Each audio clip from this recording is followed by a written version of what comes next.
fascinated about the next topic, obtaining genetic testing.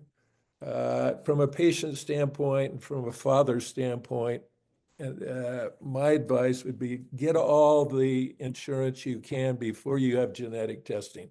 You can always cancel it. You can always cut it down and do it at a different level. But just, that's one piece of advice that I've picked up over the years. We're eager now to understand better genetic testing, how to broach this topic. We've just gotten advice from our friend the nephrologist, and let's discover the nuts and bolts of obtaining genetic testing. We have two insights on this. First of all, Vonnie, who's a registered nurse. She's a RKDF volunteer and an ADTKD patient. She has long and insightful insights on being diagnosed or not being diagnosed, and she'll give us some great advice and insights. Go ahead, Vonnie. It's great to have you.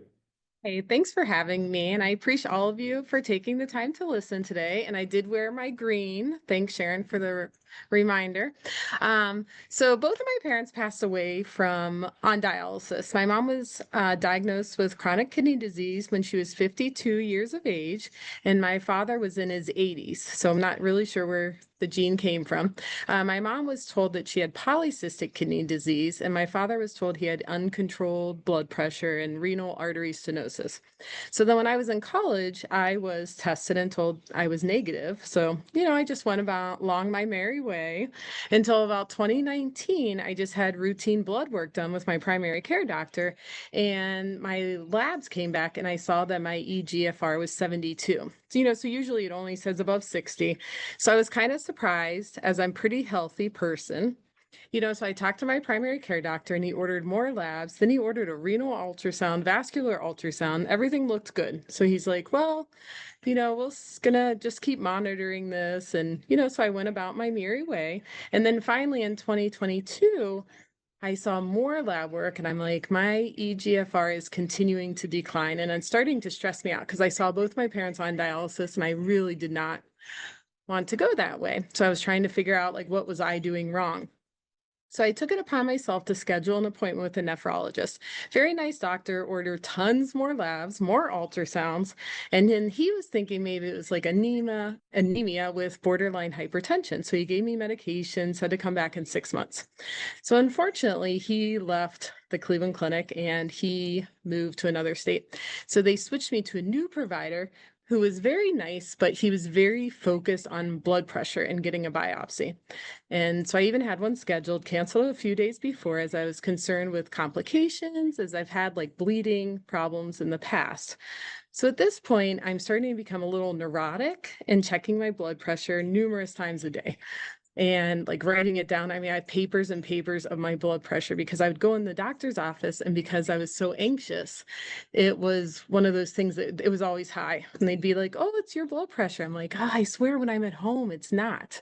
And so that's one thing I was going to add to Jacob's thing is if you're not comfortable with your doctor, you can switch. They work for you. So if you're going in and you're dreading these appointments, you need to find someone that you're comfortable with. So over the summer, I'm a nurse at university hospitals. And so one of the doctors had also kidney issues. So I asked him, do you have someone you can recommend?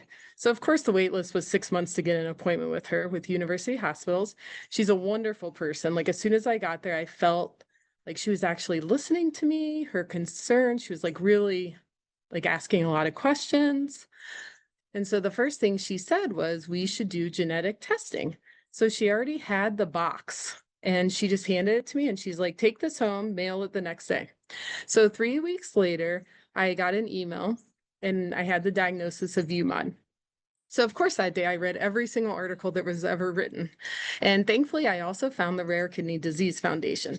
So it's not the result I was hoping for, but I'm glad I finally have a diagnosis and this amazing resource from the RKDF.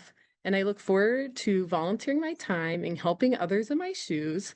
And then I also, like throughout this, wondered why not one doctor recommended genetic testing with both my parents having kidney disease.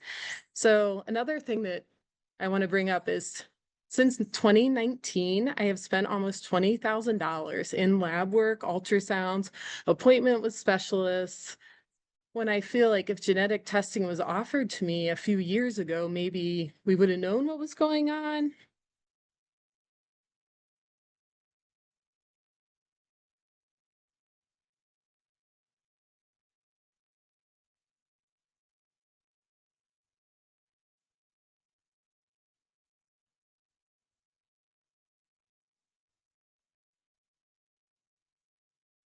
Oh, Very tough situation you've been in, Vonnie. yes. We love your story and love you and your involvement with our foundation to reach out to other patients. Thank you very, very Yes. much. And I can't wait for us to start educating nephrologists. And you'll get after it. I know that. Yes, I am definitely ready. Okay, thank you very much. Thank you. We'll introduce Maggie Westemeyer, a genetic counselor and director of clinical genetic services in Oregon Health at Natera, a large genetic testing organization that we've come to know and value. She manages teams of genetic counselors, perform research, and help clinicians and patients understand their genetic test results and next steps. Maggie, it's great to have you. Thank you, Rich. Thank you so much. It's an honor for me to be here today. And thank you so much, Vonnie, for sharing your story. It's a story of genetic counselors that we hear, quite frequently, that the diagnostic odyssey is often long and drawn out and pricey, right? In some cases before you get an answer. So many of the topics I have here in my few slides today have been covered pretty nicely already by Gila and Dr. Natera. So thank you so much. I will just, go over some practical information about how to obtain genetic testing. Next slide, please. So genetic testing for kidney disease, right? You know that it's in your family, or you know that you have signs and symptoms of a kidney disease that your doctor has identified, and you've decided that you want to pursue genetic testing, but you might be wondering how, right? So we know that genetic testing to diagnose kidney disease is ordered by a clinician, right? So any healthcare provider can order genetic testing, and these tests are ordered by, at a genetic testing laboratory. So here we'll discuss how to obtain genetic testing from different types of providers, and really how either testing can be patient-driven or provider-driven, even though it requires a licensed healthcare provider, at least at this stage of the game, to order genetic testing. And then this healthcare provider is the person who's generally responsible for communicating the test results to you and discussing next steps. Next slide, please. So really the first, as we were just hearing, the first step is that you need to start a conversation, right? That you need to start that conversation with your healthcare provider, or in some cases, they may identify, that the risk is present in you and be interested in ordering genetic testing. So this can be, a nephrologist or even a primary care provider where this discussion point starts. So if someone's not currently seeing a nephrologist but has kidney disease or a family history of kidney disease and has a desire for testing, you can ask to be referred for evaluation. Most commonly, in terms of kidney genetic testing, we see this ordered by nephrologists for someone with kidney disease, but it's a perfectly reasonable indication to be evaluated and tested when there's a known genetic condition in your family, particularly if someone in the family has already had testing and has that mutation identified in the causative gene for the disease in your family. We also, of course, know that genetic testing can be ordered by a medical geneticist or a genetic counselor in the setting of a medical genetics clinic. So really, when we think about the different scenarios, I tried to think here, like, what are the paths that someone could take to end up getting genetic testing when they're not certain? So the most straightforward scenario is that you're referred to a nephrologist and you see a nephrologist who's comfortable ordering genetic testing and communicates the results to you once they're available, and then manages your kidney health care based on the results of those tests. Next slide, please. But in reality, we might have scenarios where, your nephrologist isn't comfortable ordering, doesn't really know how to order genetic testing. Fortunately, that's becoming more common for nephrologists to engage with genetic testing. But you may not encounter that in your clinic. So it's important to know that you have options and to support yourself here. So believe it or not, you can reach out to a genetic testing laboratory in a number of cases to ask for a testing kit that they will ship to your home, even though this still requires the clinician to order the test. So if you get this kit, just like Vonnie was describing, you bring this to your nephrologist who can then work with the laboratory to complete testing. Sometimes you can introduce that laboratory information to your clinician and they can view their website and the information about the testing. Most laboratories offer phone support with information about the testing that the nephrologist can learn about, or through a sales representative for that laboratory. So there's a number of avenues for nephrologists to become educated.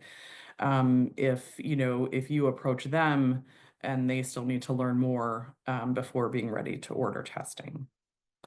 But if that doesn't work out, you can talk with either that doctor or, collaborate with your community to find a nephrologist who commonly orders genetic testing and will take you as a patient. And then in the next case, you can ask to be referred to a genetics clinic. You can take a different path that will eventually circle back to nephrology. So you can ask to be referred to a genetics clinic to either see a geneticist or a genetic counselor who can then order the testing and work with your nephrologist once results are complete. So just as an example, when we're referred patients in genetic counseling, right, we summarize everything in a letter back to your clinician that we've discussed when we take that family history, when we order testing, all of those results are communicated back to your primary nephrology provider or your primary care provider, whomever your care provider is, so that they have all the information. And really, in perhaps rarer cases, if you have a close relationship with your primary care provider and aren't seeing a nephrologist or haven't been referred for genetic counseling, it may be possible that your primary care provider may be willing to order the testing. We're starting to see a little bit more of this. And then based on those results, refer out to either genetics or nephrology, whether they're positive or negative results.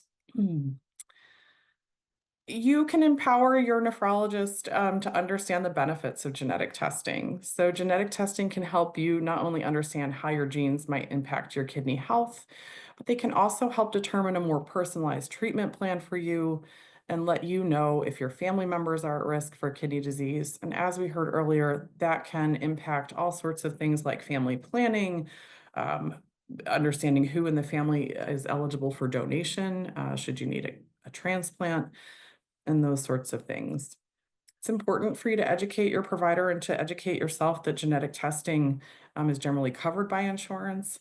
And there's remaining myths, I want to say, in the medical community that genetic testing is expensive like it was in the old days. But now genetic testing has, really come to be reduced in cost. And so even if insurance doesn't pay for testing, most laboratories have an out-of-pocket price that's in the several $100 range that's generally affordable for testing.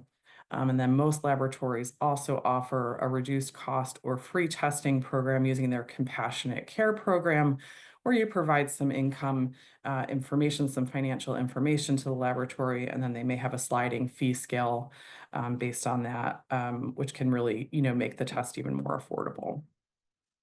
So understanding that those barriers can be removed, and some of those fears about the cost and what to do with the information, it's also important for nephrologists to know that they can be supported often by the genetic testing laboratory when they have questions about the results. So you know, when I say here, you know, what's next? What if my nephrologist and I are not certain about the meaning of results?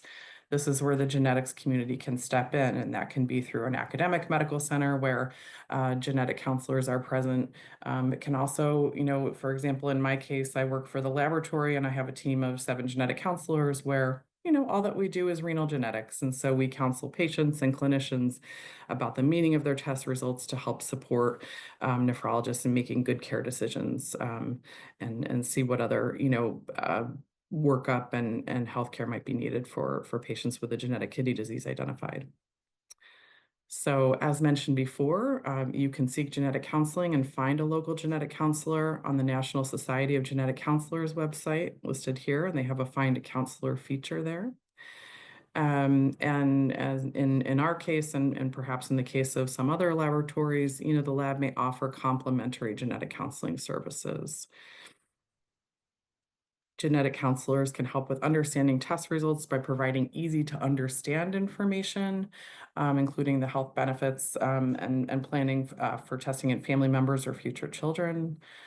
We can help coordinate genetic testing for family members and help you communicate the information. I know Gila already went through this in her recorded messages to you today, about, you know, this is really something that genetic counselors specialize in, is helping people communicate information to family members, whether that's verbally or through like a family letter, with information that can be identified or even de-identified, to help other family members understand their options for testing and their risks. I think those are all my slides.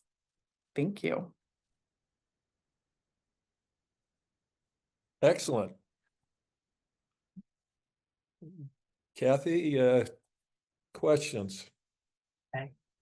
Thank you, Maggie. This question is for you. Do you know, or do you think that transplant centers will start testing donors for genetic kidney diseases?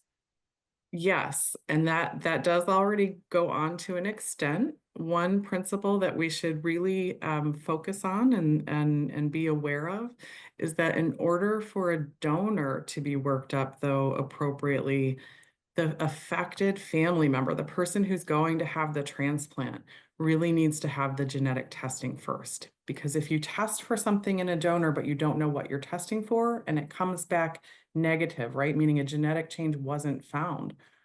We don't know if that donor has the familial disease or not, right? So if you don't test that person who has the kidney disease first and identify the genetic mutation in them, you're at a disadvantage. So there's this kind of a different question, like I'm answering your question in a little bit of a different way, in that yes, but the stepwise process would be testing the affected individual first. If a mutation is found in them, if this is a related donor we're talking about, then yes, screening them for that family mutation is very important. Thank you. The next question is a two-part question. Does Natera offer a sliding scale cost program? And then, Yes. oh, I'm sorry, I'll ask you the other question. Oh, I'm sorry. Yep. Yes, we do. Oh. Yes, and so anyone would be welcome to reach out to the customer service to discuss how that works. Yes. Then I would say my insurance actually did cover this test, unlike all my other blood work and everything else that wasn't covered in the genetic testing was. So that was nice. That's great. Yeah, it's very commonly covered. And then the next part of that question was, how long does it take to receive the results of the genetic testing? Yeah, in around 3 weeks or less. Next question is, what is your experience of unexpected findings on genetic testing? For example, a cancer gene being found incidentally. Great question. So when laboratories design testing, it can be quite varied, right? So you can have something like a test for a single gene or a single mutation that's known in your family to be the causative gene or mutation, all the way up to a whole exome where we're analyzing every, functional gene, right, to look for changes throughout the genome. Generally speaking, the principles of genetics are that we order the least amount of testing to identify, to be focused on the condition that someone's presenting with. So for example, you know, I recognize that I represent a laboratory that offers a renal genetic test, and we offer a broad panel of 397 genes that cause kidney disease. But those are meant to be just genes that cause kidney disease, so that we're reducing this risk of incidental findings where you find out about a cancer risk or some other, you know, type of risk that you weren't hoping to find out about.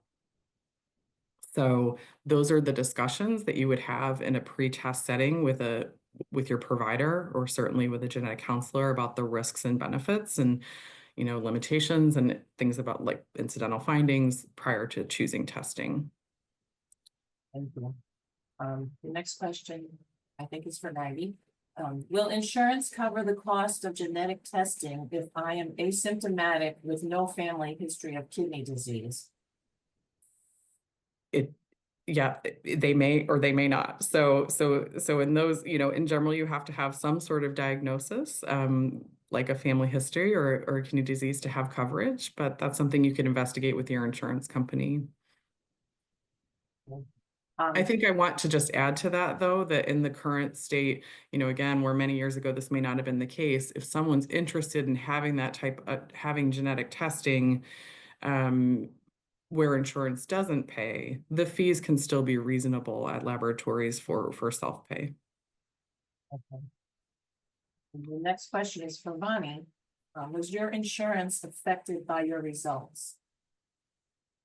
So I just found my results out in January. So I have not had any issues yet. Okay. Thank you. That's all the questions that I have right now. I've got a question, Maggie. Yes. I understand that from our experience together at ASN in San Diego, when you commented that there have been 400 UMOD patients that have been diagnosed before we got involved with you. Can you comment on that? And what's your guess as to whether some or all of them got into a registry like the International ADTKD registry? Sure.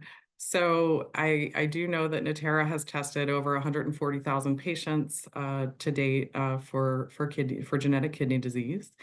And when I looked the other day before our presentation, it looks like we've had about 480 folks identified with a UMOD mutation. So that number does continue to grow. We don't have follow-up as a laboratory. We don't have clinical follow-up with all of our patients, right? Obviously, to know. So when we talk about, you know, we see a small percent of patients that seek out our genetic counseling services following testing. So I can't say for sure how many end up in a registry. Yeah. Obviously, we as a foundation are Yeah. eager and anxious to get as many Yeah. of those patients into a registry to advance the What I treatment. can say, and that Rich and team here are well aware of, is that we do try to provide, and most laboratories do, right? Try to provide educational materials once a positive result is obtained. So at the end of our report, we'll have what we call a supplement that's like an FAQ all about the condition, that's written somewhere between the patient and the clinician level so that everybody can understand all of the implications of that diagnosis. And then there's resources. So the Rare Kidney Disease Foundation is listed on our supplement when someone has a positive result for UMOD, for example. As we've worked with your team, where does the Rare Kidney Disease Foundation fit on that list of resuresources? I know It's number one on the list. number one, of course. Yes. In a link. Okay. I think that covers a fantastic Q&A and fantastic presentations. And again, Vonnie, thank you for your personal story about having to go it alone for $20,000 for 6 years. And Rich, we have one more question, please, for Maggie. okay, one more.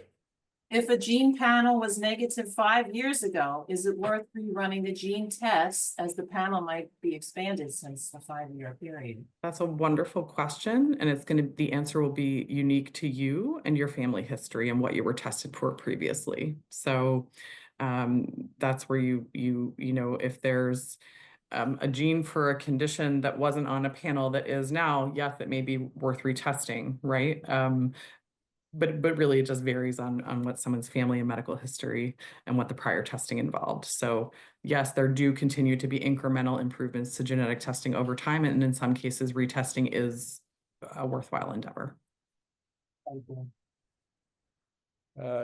Stay on just for a minute. Do you have advice? Earlier we heard from one of our panelists that they had parents with 14 siblings.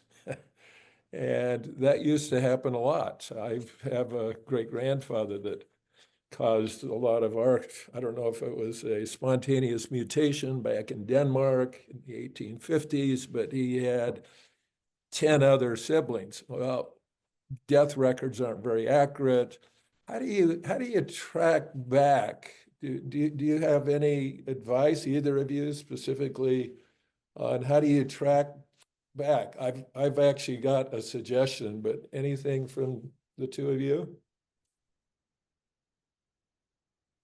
I think I'm going to answer your question in a little bit of a different way, Rich, because we tend to want to reassure patients that just because you don't know everything about your family history doesn't mean you're ineligible for genetic testing, right? So even if we don't, this is partly why when we offer our renal genetics test, it's a broad panel that encompasses many different types of kidney disease to be sure we're casting a wide net to make a diagnosis when we can. And that seems to be working. So I think I want to reassure folks that not everyone knows their family history. But if you have early onset kidney disease, signs and symptoms of a kidney disease that your clinician feels are likely to be genetic, that genetic testing may still be reasonable. Okay, that's and great. Important. Here's a suggestion. There's an organization called FamilySearch.org that puts on a conference called RootsTech. This year they had 5 million viewers over their 3-day conference with, I don't know, 250 different classes. That's a free resource. There are billions of records that you can search, and it ties in directly with Ancestry.com, also a Utah-based company.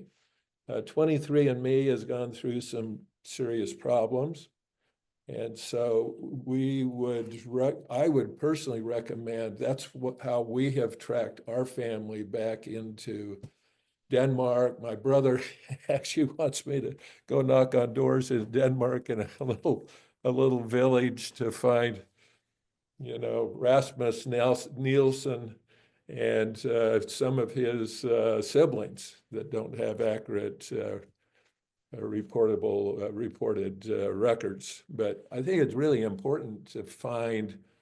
Also, my brother Steve at one point wanted to exhume some of the graves to do DNA testing. I think Dr. Blyer said, whoa, hold it. You don't need to do that. So there are ways to do that. And really, this community called the Rare Kidney Disease Foundation is that kind of resource. So we greatly appreciate you both participating, and great advice and today. Let me wrap up now. Thank you very, very much, both Vonnie and Maggie.